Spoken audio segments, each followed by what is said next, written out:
A note: following advice from work-life imbalance may lead to action being taken by HR, your family, the authorities, or higher powers.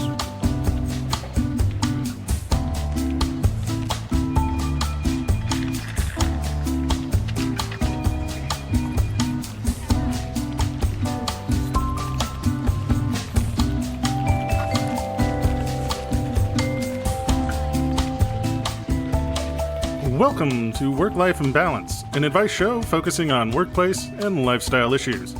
Any resemblance to actual advice, living or dead, or actual wisdom is purely coincidental. I'm your monstrous manager, Frank Eastman. And I'm your lovable office companion, Derek Lewis. Our weekly agenda includes addressing some audience questions and taking on a few issues from the internet. But first, time for the daily stand-up, Derek. Oh, my dear, sweet Franklin. How nice it is after such a time to hear your wonderful voice. It's been a hot minute. It's good to hear from you too, Derek. I hear that you are overworked and yeah, it for some reason I don't know why I keep saying yes to things that overcommit and cause me to put in far too much work. And like with my job the way it is, like I said, I am a person that likes to socialize with like a small set of people, but I have limited social battery. So once those run out, like I can't stand, not necessarily can't stand, but like I have nothing left for people. Like me. I understand. You can't stand me. It's me in particular. The thing is, like I was thinking about it. I was like, okay, because it's been, honestly, it has been almost a month since we recorded. Obviously, Britta filled in for the last episode, so it's been almost a month. And I was thinking while we were in this interim, I was like, man, okay, so I could probably record right now for like 10 minutes.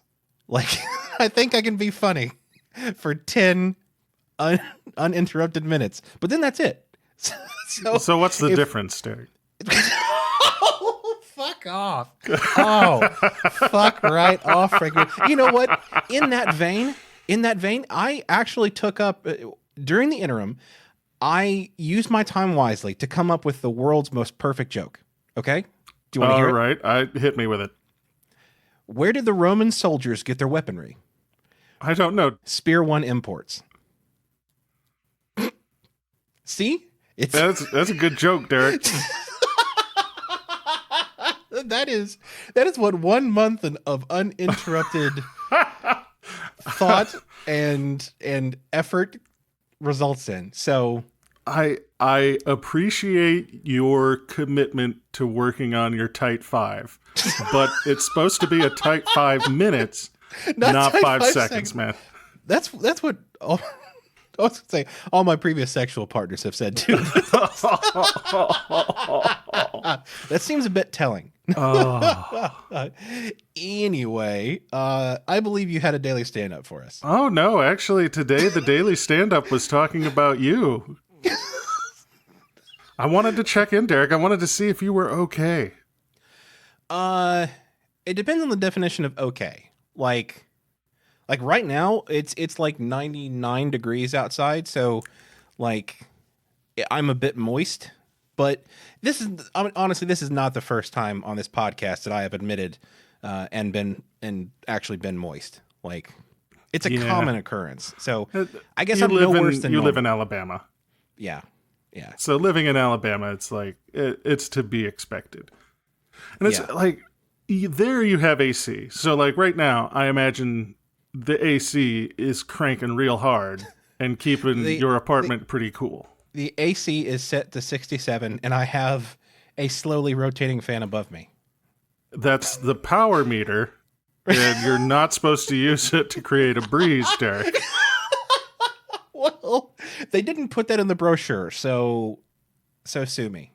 Which they probably will after I can no longer afford my home and power bills from how high it is, but 67 degrees. Yeah. No, I remember, when I lived there in Alabama. And this has been a brutal summer. Like, it has been hot here in a place that it is not hot so often that they don't have AC, and I had forgotten to ask about it. Like, it just didn't occur to me that this was a thing that I needed to inquire about until we were pretty much done. Like, yeah, I'll take this place. And I was like, you know what I didn't see? They didn't show me the AC. Oh, yeah. Man. And then they're a like, tough no, realization. all we got is heat. There's heat. And I'm like, I don't need heat. We got plenty of that. I'll huddle around the PS4 if we get cold. It's staying cool during the summer that's the problem. Right. Oh, yeah. I mean, I know in a lot of like European countries and like Japan and whatnot, central AC is just not something common because it's so temperate. Like they just don't need it often. But then you have like these really bad summers that have been happening recently where, I know, you want to know how I know it's getting bad? Because I was watching Great British Bake Off reruns like I do, and they were talking about how hot it was. They're like, oh, it's like 40 something degrees in the tent, and I was like, oh, that's not so bad. And then I did the math, and that's like 105 or something in in the UK, where people don't have AC and there's no AC in the tent and stuff like that. And like people were like looking like they were about to have heat stroke. So like even though the heat is something I do not love, I do like the fact that I live in a place where it is expected and planned for, and by God, I can spend my entire paycheck to keep this thing frigid like a motherfucker. Oh yeah, no, they're talking about, how climate change is just gonna fuck everybody over so bad. And I had the thought the other day, I was like, we here in Seattle, we're doomed on a couple of, like, the sea levels are going to rise, and I can see the sea. So I don't need that level to rise. It's coming for you. It's already on your back doorstep. And we don't have any fucking air conditioning. They're like, it only gets up to 80 a couple of days, during the summer. And I'm like, no. Oh, nay. You guys don't realize what's coming. Yeah. A couple of decades ago, that might have been true, but now that needle is slowly going up to where we're hitting new records. Global warming just means everywhere is Alabama. Oh no! That's bad for multiple reasons. Oh yeah, no, I mean it's happening. We can see, the political landscape pretty much exactly like Alabama, the temperature exactly like Alabama. Pretty much the planet is turning into Alabama. Before long, everybody will be visited by the Hee Haw Fairy, and they'll, get their, annual passes to Dollywood or something. We'll all be having fun at Dollywood. But I'm glad that you're staying cool, and I'm glad that you're staying safe, even if you're being overworked, Derek. Yeah, and last week, it was a kind of a diversion because. I didn't intentionally take a month off of, the podcast, but it ended up happening that way. So I just kind of wanted to spend the month like chilling and just, kind of spending time with myself, just like recharging. What I instead did was spent almost 4 or 5 days with one of the worst stomach flus I've ever had in my life. That was not on my schedule. I wish somebody had forwarded me the invitation that they were to the meeting they were inviting me to by coughing on my Subway sandwich, because I would have liked to prepare. I would have liked to seen the agenda so that I could prepare for like whatever like rapid blasting from every orifice was going to happen.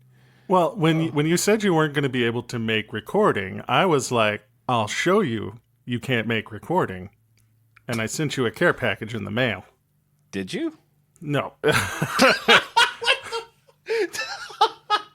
Norovirus from afar. Oh, no, got you. That makes sense. No. Did you get that thing I sent? You know, I now see that like that was a funny thing you just did, but at the same time, I was thinking it's been like a week and a half since I've checked my mail. It could be in there. It's like I could have a package from Frank Eastman, and I just don't know it. I sent you some of our very fine, expensive Theo chocolate made right here in Seattle, and then you just let it sit in the mailbox. So you sent me a chocolate sauce, as it were. It just looks like Willy Wonka's chocolate factory, that early scene. It's just open the mailbox, and it's just like a river of chocolate flows out. Yep. Oh, goodness. All right. Well, now that the checkup has been made, do you want to get to a question from the audience? Let's do it. Over the last few weeks, I've seen coffee cups sitting by the sinks in the restroom at my company's building. At first, I thought it was some lazy SOB who was just leaving his coffee cup instead of throwing it away. Today, I saw him pick it back up. This guy comes in, leaves his coffee cup by the sink, does his business, and then takes his coffee cup back out of the bathroom. I'm horrified, and I'm sure you are too, but is this normal? Is this a common toilet crime, or should I be worried about the rise of some sort of toilet supervillain? From Horrified in Humboldt. Oh, God. Oh. I thought I'd welcome you back to the podcast, Derek, with your favorite type of question. The horrifying toilet crime question. And I intentionally didn't read this one. Like sometimes I want to just be surprised. And I'm glad, question mark, that I didn't read it. This is, there's a difference between toilet crime. Like, we're talking like, okay, so that some other things are toilet misdemeanors. Like talking in the restroom, I think can be a misdemeanor because it's not really germ involved. It does mess with like the zen that is required to complete business in there. I need my restroom to be like a peaceful garden. Right. So I mean, it is a misdemeanor, or like at the very least like a ticketable offense. So not good. Don't do it. But it's not going to put you in toilet jail. What this man is, or woman, didn't specify gender. What this person is doing is a felony, like class A toilet felony. Oh my God.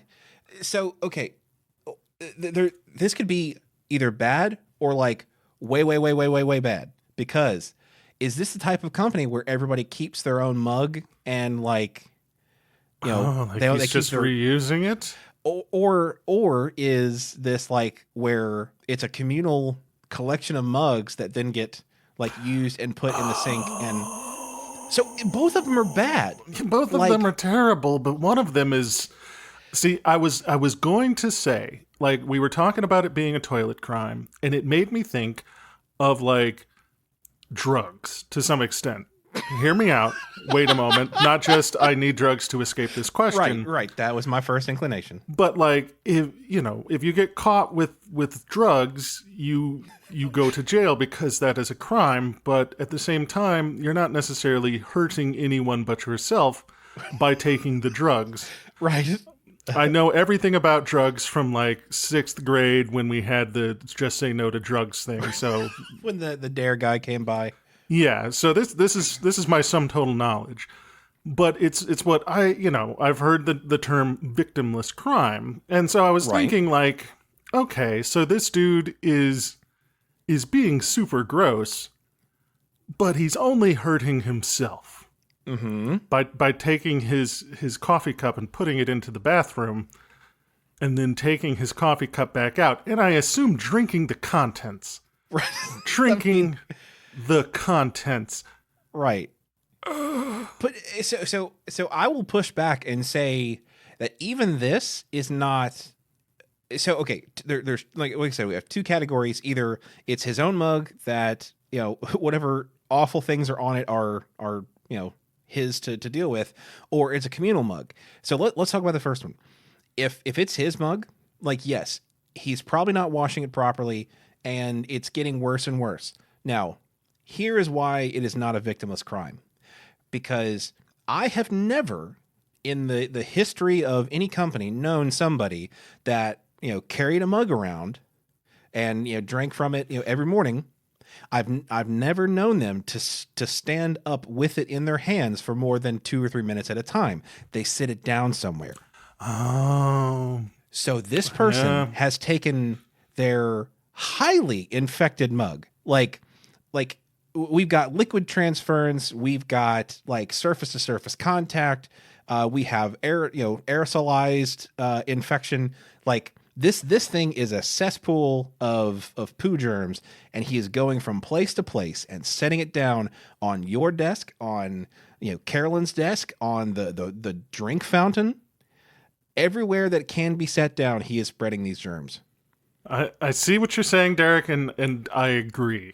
Like so many things, you assume that we have a limited perspective of impacts, and I appreciate you widening my perspective to the impact so that I can have nightmares about this forever. So I mean, I have personally never witnessed this before. Like in almost every office that I've been in, whether it was intentional or not, there was something outside of the restroom, like there was like a water fountain or like a little a seat or a table that you could put whatever you were holding on, and then go into the restroom, wash your hands, come back out, and it didn't get infected. Those are there for a reason. We need to use them heavily and continue using them. I have never seen somebody actually carry something like, with the exception of me and the clothes I have on my body, anything I walk into the restroom with is not making it back out. So if I make a mistake with my backpack on and walk into the restroom, I'm like, well, this was a nice backpack, I guess, but let me go on Amazon and order a new one. I need a new computer. Right. I really should have taken my computer out of my backpack first. Yeah, that's because you and I are on the same page, because that was my first thought here too, was why the fuck isn't he just leaving it like outside of the restroom? Because this is a thing that I've done before at work. Right, absolutely. Like even with like a shared office building, like the last place before where I'm at now, the last place was a shared office building. But there was like a little shelfy sort of area outside of the restroom, and people left their coffee and drinks and stuff. And even once in a while, I would have like a drink and I'd set it down, run in, and then run back out and pick my drink back up. Right, like you do. So it seems like there wouldn't be any reason. The only thing I can think of is out here in Seattle, like I'm a small city boy. That's where I come from, I guess. And realizing that Birmingham is a small city still. Because I lived in Birmingham for quite a while. And I was like, I live in a city. Right. But it is not a city like Seattle. No, not even close. In Seattle, I haven't seen a restroom that wasn't like, not just locked, but real good locked. With like changing passcodes. Like trying to get into the restroom around here is like playing Metal Gear. Like it's not a fucking joke around here to try and use the restroom. Very often I'll be like at a restaurant or something, and it's real weird too sometimes, because they're just making do with the buildings they've got here. I've had situations where I'm like, can I use the restroom? And they're like, sure.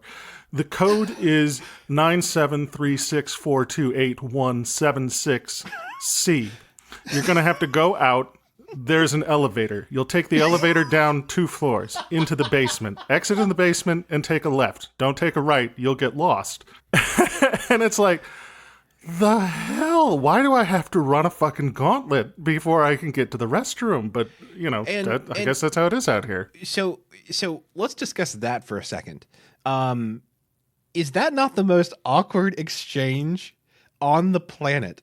Like, there have been times where like Derek was about to wet himself. I had to pee so bad.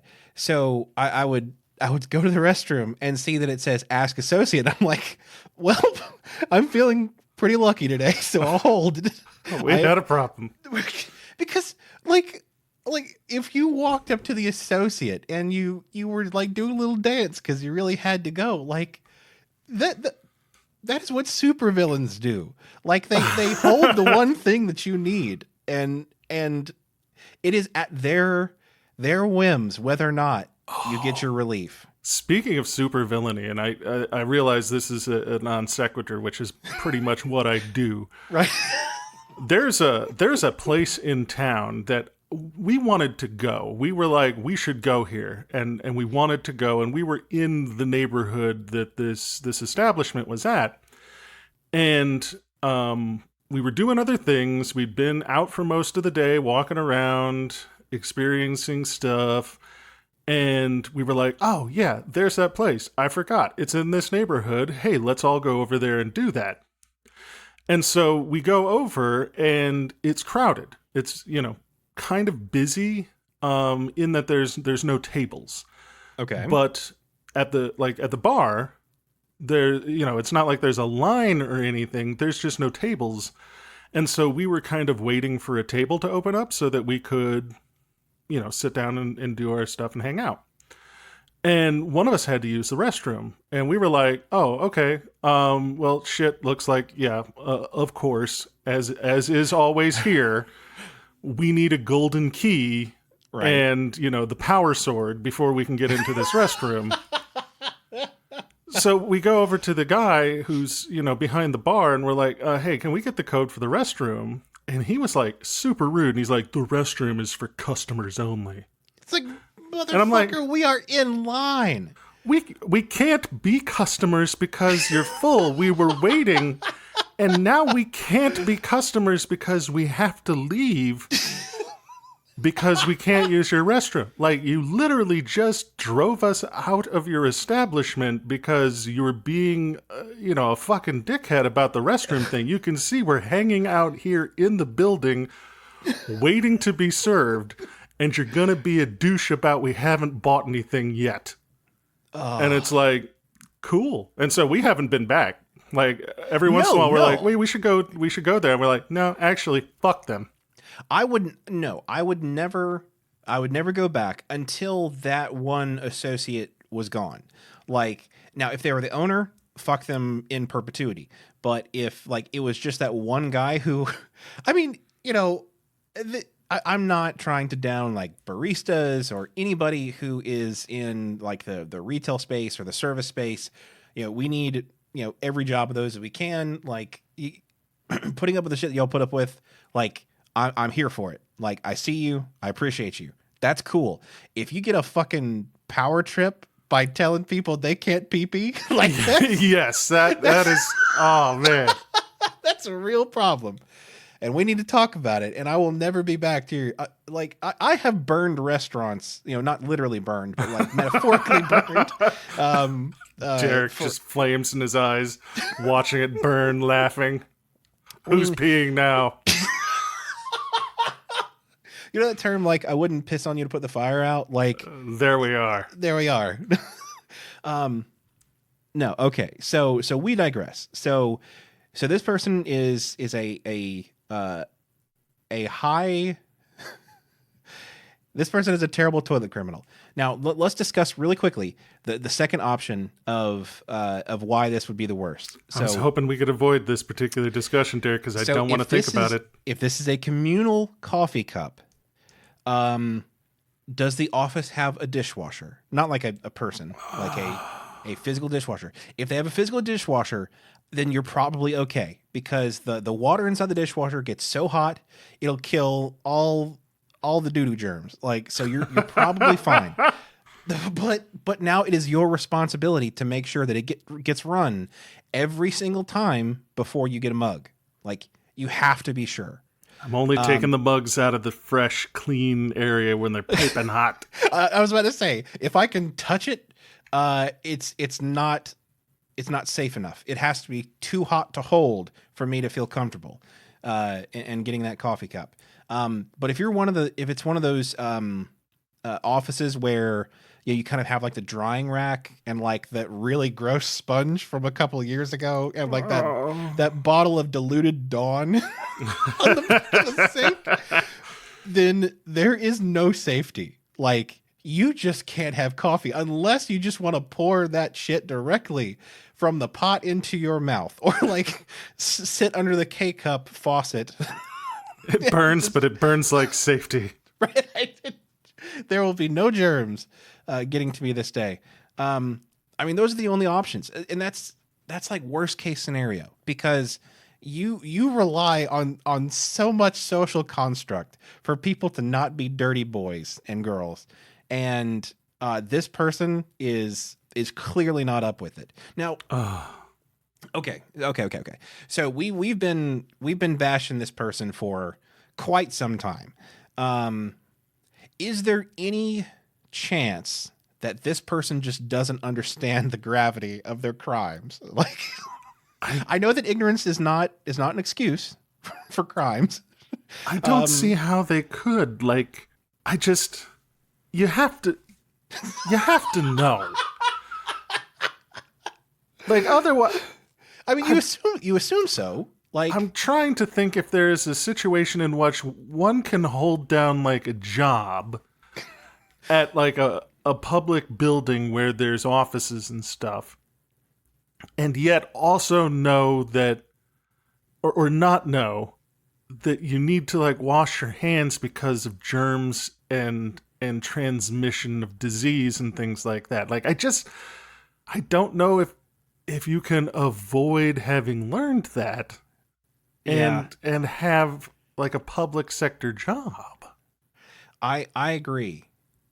Yeah, that's strange. And the thing is, like, the person is also not really like committing fully to it, because I think that if my first thought whenever you first read the question was like, oh, this guy can't go without his coffee for 5 minutes, so he has to have it in the bathroom with him.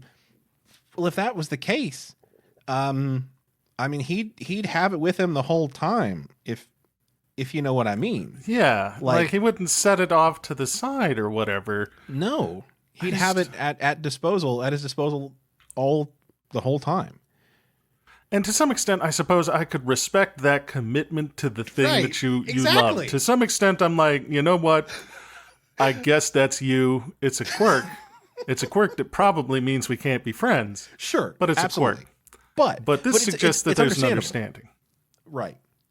Yeah, this person knows, oh, I don't want to get the germs of what I'm about to do all over my coffee cup, so let me set it within the spray zone. Like, like the AoE range of toilet crimes is quite high. So, I mean, people come to the sink because they have nasty, dirty boy hands. They are coming to the sink with the worst cased hands. And then they're making those hands clean. Right. But it's like, I wouldn't necessarily, like, I like to have my lawn neatly trimmed. I don't have a lawn here. I like to have my lawn neatly trimmed, and I wouldn't set my fucking coffee cup next to the lawnmower. Right. Because the lawnmower makes the yard neatly trimmed, but it makes a big fucking mess doing it, and I would end up with grass clippings in my fucking coffee. Right. Ugh. What if this person knows they're a toilet criminal and they're attempting to become the first toilet supervillain? I mean, this has to be it, right?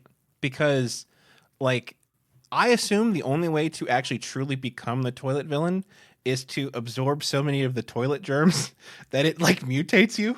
So, like, this seems like a perfectly, not safe, but perfectly controlled way to do it. Like, every single day, he's getting some more, like, inoculation with those toilet germs.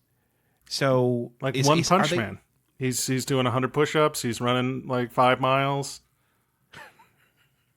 He's becoming. Do you see? So, I agree that this has to be the case. Because because I mean, there's literally no other other way does this make sense. Like, he has to be willfully ingesting toilet germs for this to make any sense. So how do you stop him? I guess we answered the question because they wanted to know, is this the rise of some sort of toilet supervillain? And Horrified and Humble were witnessing it. Clearly. But just like all supervillain, movies, like how do you stop them from reaching, their ultimate power level? Or, I mean, you can't report this to the police. Like, they don't have the jurisdiction, to be honest. Can you stop them? There's a product, Derek. There's a product out there on the market. It has been released it's intended to stop some toilet crimes, and it may stop this toilet crime. I'm talking about poopery. I thought you were talking about like Pepto-Bismol or something, like Imodium. But yes, poopery will hold in the sense, but does it? We're going to have to table that because I would like to see the scientific research on whether or not poopery, because it creates this like layer of oil on the top of the water.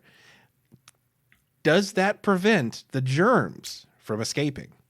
The smells, no. The germs, maybe. All right, our scientific audience, please. First of all, no idea why you're listening to this show. If you are in any way related to the scientific community, but if you are, so sorry. We are so sorry. But if you are in the scientific community, do this important research. Maybe don't like stop researching cancer. That's still important. But like if you're researching, I don't know, like ingrown toenails, pause that for the weekend. Do another important experiment. All right. Want to get you an issue from the internet? Let's do it, Derek. Oh my God. I was moist before, but now I've got anxiety sweats. Like this has put me in a state, Frank. Oh, I can push down my horror and be funny. All right. So this issue is entitled "Feeling Embarrassed After Purchasing a Gift for a Coworker as an Apology" by Anonymous, and we'll call them Barry for reasons that will be clear momentarily. So Barry says, "I purchased a coworker a statue of a bear riding a bicycle. For some reason, as an apology for being late to a meeting. He decided to put it and the note I wrote introducing the bear on the table where we do stand-up with the team. I don't want it to be there. I am feeling embarrassed that I got him the thing because it was a weird thing to do, and I don't want to explain it. I expected him to take it home. I expected him to take it home when I got it and keep it between us. I have half a mind to steal the statue back before the stand-up on Monday. What should I do?" Oh, no, you can't compound to this. Because if you steal the bear and you get caught stealing the bear that you gifted when you shouldn't have gifted the bear, Right. This rabbit hole goes too deep. Right. You'll have to fake your own death at that point and start over, and we've already covered that in previous episodes. See, and I get the sentiment behind this because, like, in the moment, like you assume some familiarity with like your coworkers and stuff, and you're like, oh yeah, they'll really find this funny, or like this will go over really well, or they'll really appreciate this. And then you do the thing, and immediately after, like, you hitting send, if you're sending like a funny email, or like you give somebody something, like immediately after the transaction, like you immediately feel like shame for like, oh God, this is not as funny or charming or anything that I assumed, and they're going to hate it. And so many people would still have a job today if it was a more common thought, I should probably not send this funny email. That is extremely true. Now, I don't think that, I feel like you may not have the experience with like gift giving and whatnot with coworkers that I have. So I didn't necessarily assume that you would have like a good pedigree for this, but I do assume that other people have bought you things in tribute. I mean, the last gift I got that I gave to people, I believe, was some hander pants. So what? They're underpants for your hands, Derek. You put them on before you put gloves on. Because otherwise you're nasty. What the fuck are you talking about? Like, what? They're hander pants. Like to keep your hand from getting sweaty? It's so that you've got a protective layer between like your hand and your gloves. It makes perfect sense. They're your gloves. Like, why the fuck do you care? They're your pants, Derek. Do you wear underwear or not? But there are certain orifices that are not present on your hand. Oh, I don't want to get in the mechanics of underpants, Frank, and why I don't wear them. So I can understand gifting someone hander pants. What I don't understand is how does a bear on a unicycle connect to having a bicycle? See, that makes even less sense to me. Like a bear on a unicycle, that's a classic trope. Like Right. That's basic circus. But I don't know how it connects to missing a meeting. No, I get it. I do think it's a bit of an overreaction. If that's the correct term, they're not equivalent. Like missing a meeting, that's an email. Like, hey, sorry about that. I'll be at the next one. Make sure you send me an invite. Like that's all that takes. It is not necessary to purchase somebody a kitschy figurine or a knickknack as an apology. Statuary seems a little excessive. I could see maybe if you know their favorite coffee order from Starbucks or something, coming in with a coffee one day. Yeah. I mean that's not bad. Chai latte, breve, 1 pump, sugar-free vanilla. Since you missed recording last time, Derek. Let me write it down. God damn it. I'll be what I'm going to do it in the mail. So you're not going to get delivery of that until I come to Seattle. And when I come to Seattle, all I'm going to have to do is do a little bit of recon before I come visit you and just say the ginormous mountain of a man that comes in here frequently, what does he order? That's all I got to do to figure out, what my favorite coffee order is. So I'll look it up then. But no. So okay. So this person gives them a statue. Barry the bicycling bear. It was a big hit. So this person genuinely liked it. I do feel that like the curious part or the hard to explain part is the note that they wrote introducing the bear. I mean, they included their own provenance with the bear. The alternative, Derek, is that someone just got a strange bear statue completely unannounced. Well, look, there are things you can say like to the person and say, this is Barry the bicycling bear. But like, you don't have to write it down and like make some sort of like rhyme with it. Because that's evidence. Like that is evidence of like whatever ridiculousness or something, that can then be used as blackmail. So like, that's not necessary. You could have okay. Let me ask this. Do you feel that if they had given the bear, and said to their coworker, hey, this is Barry the bicycling bear. Sorry for missing the meeting. Do with him as you please. Do you feel that would be less embarrassing or gone over well or better than giving it to him with the note that? Yeah, I don't think under any circumstances you should have included a note with any form of poetry. Sorry I missed the meeting. All life is fleeting. Have a care. Here's a bear. I don't like that. Just seems bad. I miss your meetings more than I like So as an apology, here's a bear on a bike. That was even better. And maybe that's the case. Maybe he was so like touched and proud of this poetry-laden missive that he had to display it and his beloved bear statue for all to see now. Right, because I don't honestly think that the person that has displayed the bear has any ill intent about it. I think they genuinely are like touched by it, and want to display it because, I mean, proud, maybe not necessarily the right word, but they appreciated it and they wanted other people to be in on the joke. And, I think this person just needs to kind of lean into it.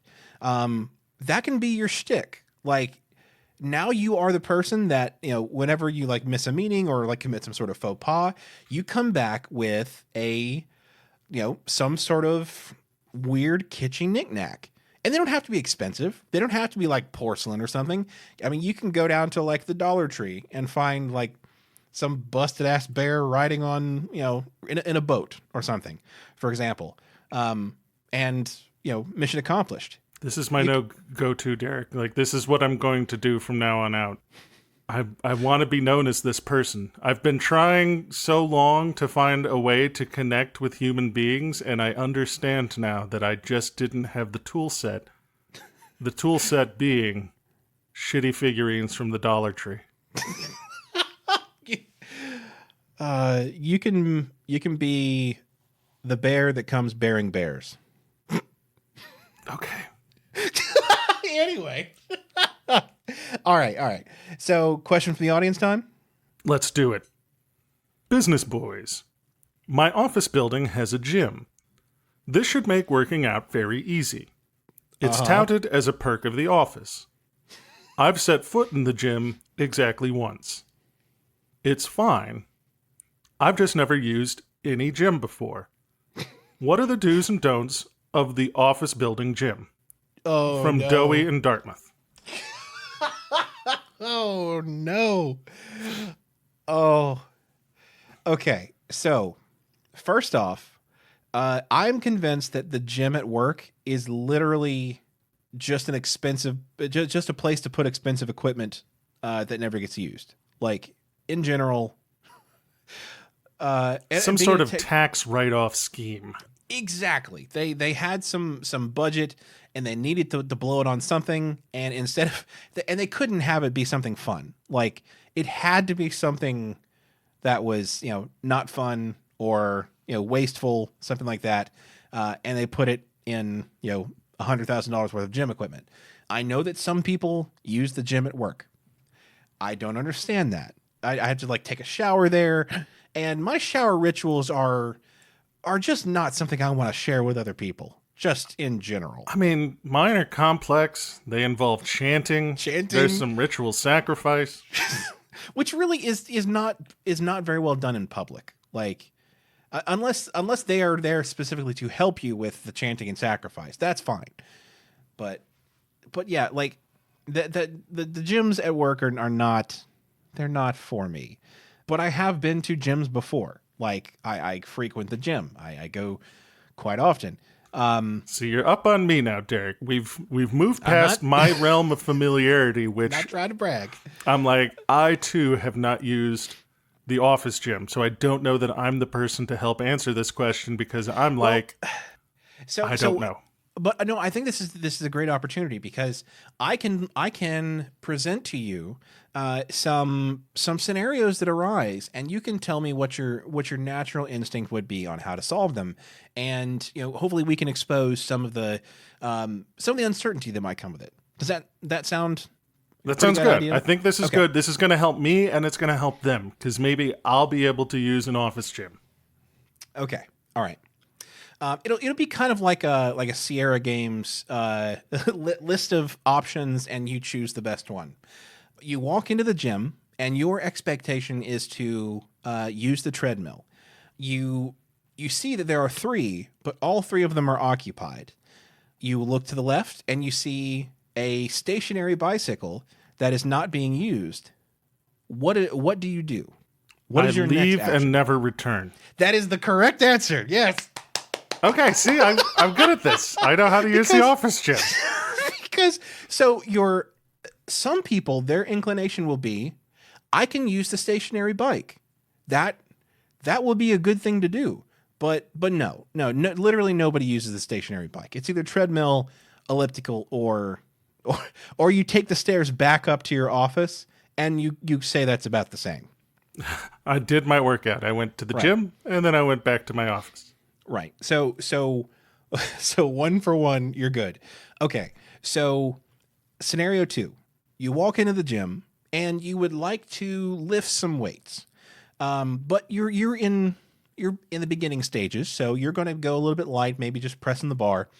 You walk in and some lift bro has left, 45-pound plates, numerous ones, on the bar.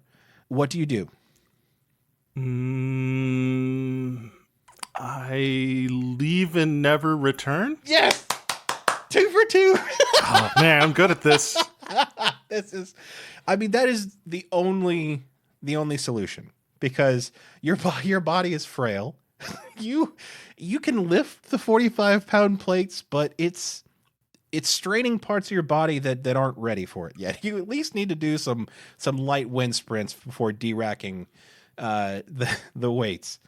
All right. So third and final scenario. You walk into the gym and you have not necessarily, it's not an all-in-one machine, but it's a cable machine that is able to do multiple exercises. You had your workout written up. You were going to go through numerous configurations and whatnot, and numerous weights, and get a full body workout with just that one machine. Now you walk in and somebody has, they appear to have just begun using that machine, and they see, your graphic illustrations, or not graphic, but you have printed out your illustrations of the cable machine, realize you're there to see to use the cable machine. And they're like, oh, do you want to swap in with me? And then we can both do our workouts at the same time. What do you do? See, now, at first, I thought that the correct answer would be to see if I could work in. Uh-huh. But I now know, after having this experience with you, Derek, that the actual answer is D, leave and never return. Yes. 3 for 3. I'm so proud of you. Your instincts, even though your experience is slight, your instincts are very good. Because yes, you could possibly work in with that guy so that you can work out. But it's real strange. Like, this is not funny or interesting, but like with cable machines, the configuration can sometimes take like several seconds to set up. So like, if you two are not like doing the same exercise, like, that person will finish their particular set, and you will walk over, spend 30 seconds reconfiguring the machine to do your 10 repetitions of whatever, and then they have to do the same and set it back to theirs. So your 10-second set is costing 30 seconds every single time. Derek, I break out in a cold sweat when I have to make change in the line at the grocery store. And those 3 scenarios are why it is so problematic to do this at your work gym, because in another gym, a normal gym, those 3 scenarios are populated by other strangers. Now, in a work gym, typically, it's your own coworkers. So it makes it so your answers are twice as valid now. That's a whole new dynamic, because I wouldn't want strangers to see the weak flabbiness of my underdeveloped physique. No. I certainly wouldn't want anyone that I had to work with on a daily basis to see what happens when I try to move one 45-pound weight off the bar. I mean, it's a bad look when, like, some machines have those little pins that you can move to readjust the weight, and you sit down. Somebody gets up from the bench press machine. You sit down to to use that machine. And they're like, oh, let me set your weight for you. And they move it up like a couple of notches. And you're like, More. And before long, they're just holding the pen in their hand. And That's like, it. Yeah. That's the sweet spot right there, baby. Oh, what was the original question? Like, They were asking for do's and don'ts of the office gym, and I think we've gotten them. They're all don'ts. no, exactly. There are no do's, like all don'ts. So knowing what you know now, how does that make you feel? Like do you feel validated, or do you feel like ashamed? Like, tell us how you're feeling. I feel validated and secure in my decision to never work out and just be the same that I've always been. Good. That wasn't the purpose, but I'm glad that was a side effect. Man, I was coming real close to having some sort of personal growth moment. I'm glad we managed to nip that in the bud. That's really what this podcast is all about, is completely skirting any chance for personal growth. And we're glad to facilitate that. Want to move to an issue from the internet, Derek? Let us do it. This next issue is entitled, Coworker Brings Girlfriend to the Office During After Hours, by Anonymous. Don't have a pithy name for this one. I'll get the music bed started for this one. Boom, chicka, meow, meow, boom, ba, meow, meow. What's that famous porn guy? Ron. We'll call him Ron. So Ron says, wait, no, this is the whatever. We'll go with it. First thought, best thought. My coworker and I often work some unpaid hours on evenings and weekends. He recently started to bring his girlfriend to the company. She'll sit next to him without talking, just doing stuff on her computer for hours until they leave. This is somewhat puzzling to me, since he could just as well work from home or in a cafe if he wanted. We are not required to work unpaid overtime, but he does this unasked on his own initiative. After 2 months forward, a second coworker also started bringing their partner after hours.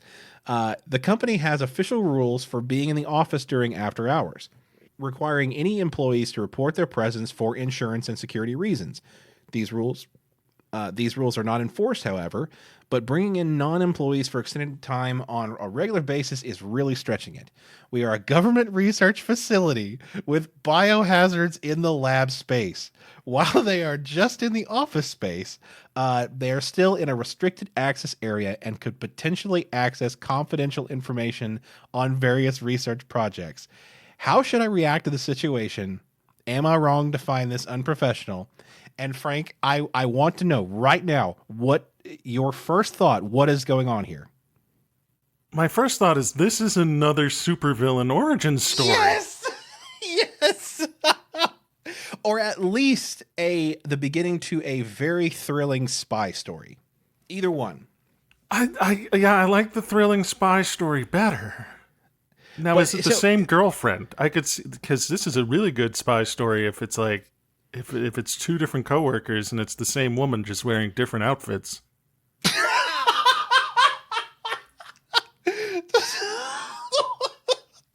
Now, okay. For what purpose would she have to pretend to be both? Because Well, like potentially she's trying to maximize her amount of time at the office, so, you know. I guess if they're doing some sort of rotating shift, yes. But if they're there at the same time, yeah, that would be very Right. difficult. Then we're getting into a Miss Doubtfire instead of like Exactly. a Black Widow. I'm not saying that it's not happening. I'm just curious to know, like, do each of them have different like access codes? And she needs to like find out the daily access codes from each of them in order to access the lab. That seems like a common security feature, right? That's how Right. government labs work. Only one person has one access code and the other person has another access code. I but mean, that's how they treat the together- Seattle bathrooms. I mean, Yeah, I you would know. assume the research labs. I tried to use a public restroom once, and we had to turn the key simultaneously in order to. And then you had to go back to the cashier because you took too long and the code had already changed. And It's a big pain in the ass. But no. So yeah. So okay. See, my first thought was after hours, unpaid overtime. Obviously, these people are getting freaky. But then we got the wrinkle of like it is a government facility with biohazard stuff, and the only way that works is if you are really weirdly okay with becoming some sort of conjoined toxic monster thing. I mean, maybe that's the hope. I mean, like, you know, we are not here to yuck anybody's yum. Like we are full support of Freaky as far as this goes. We're just curious about the mechanics. I mean, we know that swingers exist. They don't call me because I'm not cool enough. But is this the eventual goal? Is to kind of become this kind of amorphous. Have you ever seen the movie Society? The 80s movie Society? No, I missed that one. I don't want to spoil anything. Well, I'm going to, but I don't. It's better left found out during the movie. But essentially, the whole premise of the movie Society is that oh God, this may have been how society was created. So Society, this upper echelon of rich culture in this particular neighborhood or city, they get together and there's some sort of alien species that turns into a huge amorphous blob and has sex with one another. This could not be more poignant anywhere in our podcast except for the discussion that we're having right now. Yeah, I mean, again, as you said, don't want to yuck anybody's yum, but at the same time, I think there's easier ways to get freaky than becoming some sort of amorphous, like, sex blob. Yeah, I think they make animated films about that in Japan.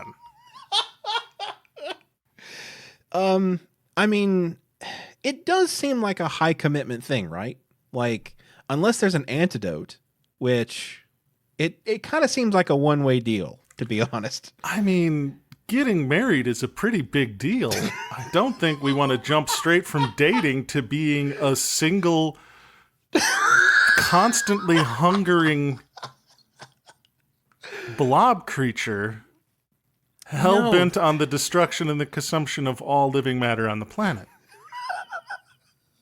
No, that does not sound like a healthy independent relationship. Like each person, like the marriage is a sum of two people being their own people, and this sounds like you couldn't do that anymore. How could you get alone time? One of the keys to having a good relationship is for you to be able to do things on your own so that you can have new experiences and come back and have something to talk about. Exactly. Which is frankly impossible if you're a single-celled organism from outer space. That would make it extremely difficult. So are there any advantages to this? I mean, I see so many disadvantages here. Like you can't drive in the carpool lane anymore. Like, the clothes no longer fit. Like there's so many problems to this premise. The clothes no longer fit because they keep dissolving whenever we put them on the caustic surface of our ever-changing skin. I mean, are there any perks? Like, I don't know. I see no advantages here. Pseudopods. What's a pseudopod? Yeah, like like a tentacle coming out of an amorphous creature of some sort. I would like some pseudopod. I mean, but I feel that it's kind of like buying the plane for the peanuts. Like, if your whole point of joining the amorphous mass was to get a tentacle, I feel, I guess there aren't easier ways, but it's a bit of a high commitment thing. But at the same time, how else am I going to get a beer from the fridge without having to get up off of where the couch used to be before we dissolved it?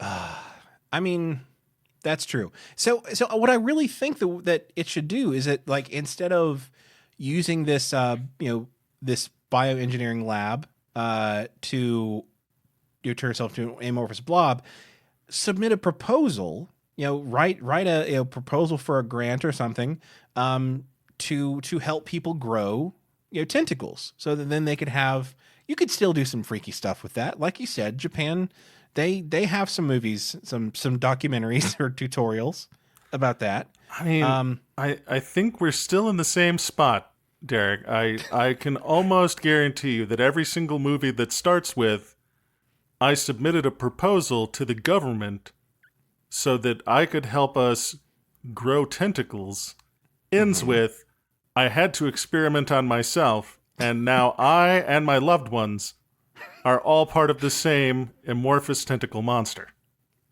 That is true. A lot of problems with this one. I mean, the least of which, I think we really have diverted. The least of the problems is that an unauthorized person is in the office. The greater risk here is becoming the all-consuming amorphous sex blob. Yeah, I mean, I have to assume that what this person was really looking for was, yes, you have permission to get a super soaker filled with liquid nitrogen so that you can fight the amorphous blob monster. Because we know that they hate cold. Because it's like, the whole taking a cold shower thing. Like, exactly. It really tones down the sex blobness of it. And they don't want that. They invested a lot. Their shrinkage. On that note, let's want to punch the clock, Derek? Jesus Christ, yes. Oh, all right. Before we go, please send us your questions. Please none that make us go down and start debating the efficacy of becoming an amorphous sex blob. That's not what we wanted, but sometimes that's what you get. We don't like to retread ground. Right. We can make terrible jokes out of whatever question you send us. So please send us questions, funny work-life tidbits. Send them to questions@WLIcast.com. You will have our eternal thanks and our 100% guarantee that the term amorphous sex blob will probably not be said on this podcast again. There are no dumb questions, only stupid answers, and that's what we specialize in. If you want to help support the show, you can go to patreon.com/WLIcast and become a patron. You'll also get some cool swag to show off your WLI pride. Though I always joke and WLI shame, but I think never has it been more meaningful than right now. Hold your head up high, Derek, while you still have one, before you too become part of the amorphous sex blob. Also, check out our website at WLIcast.com, where you will find links to our social media and our merch store. And there is nothing better for growing our audience than word of mouth. Boy. All of your hundreds of mouths opening simultaneously. To scream the scream and tell other people you know about the show, and have them join us in this amorphous sex blob that we call a fan base. You know how some internet personalities come up with names for their people. This was not ours. This is not ours. This one will not stick. This has been the Work-Life Imbalance Podcast. I'm Frank Eastman. I'm Derek Lewis. And with that, I think we're going to have to transfer you. So in an unrelated note, I saw the flyer for a local pizza place, and they started serving an all-you-can-eat buffet for lunch. Mistakes have been made. Yeah, in big bold letters it says 3-hour limit. They don't know that I moved. Honestly, that was my first thought. It's like, they didn't hear that he moved.